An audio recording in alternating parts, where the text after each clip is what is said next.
Beth, can I come to you? Thank you. Thank you, Prime Minister. Prime Minister, we can all hear your anger, your regret, and most importantly, your apology to victims of Epstein for appointing Mandelson as your US ambassador.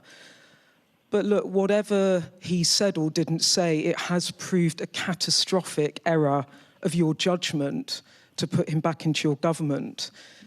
Some of your MPs believe you must take responsibility for this in order to restore trust in politics amongst the public. And some are saying publicly now that you should stand down because your positions become untenable. Why are they wrong? Thank you. Well, Beth, as I've said a number of times, I regret the decision to appoint Mandelson as ambassador. He was asked questions about the nature and extent of his relationship with Epstein, and he told lies. I had no reason at the time to know they were lies. Subsequently, I found out them to be lies. And this week, we found out way beyond the lies that we found out in September. We found out what he was up to in the aftermath of the 2008 crash, when most of the government and most of the country was doing its level best to make sure people didn't lose their jobs, their livelihoods, and their savings.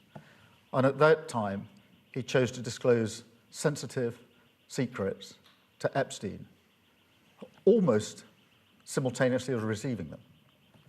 And that is what I meant when I said earlier about the deceit and the standards that I stand for in public life. Yes, at the time I appointed him, I got answers from him which I believed to be true.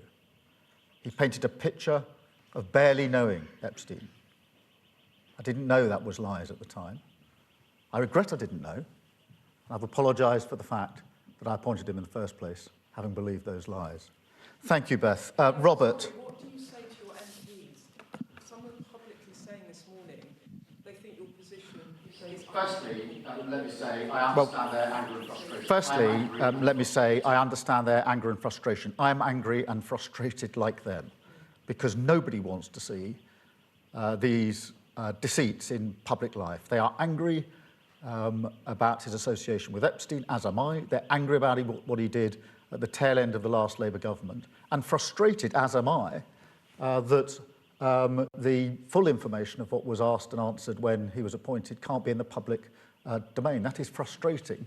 As I say, I had hoped to deploy some of that at PMQs yesterday because I wanted people to know what was said and what I received, but frustrating that can't be done. So I understand their frustration, but we must remain focused on what we were elected into government to do, which is to change this country for the better for millions of people, and that's what we will do.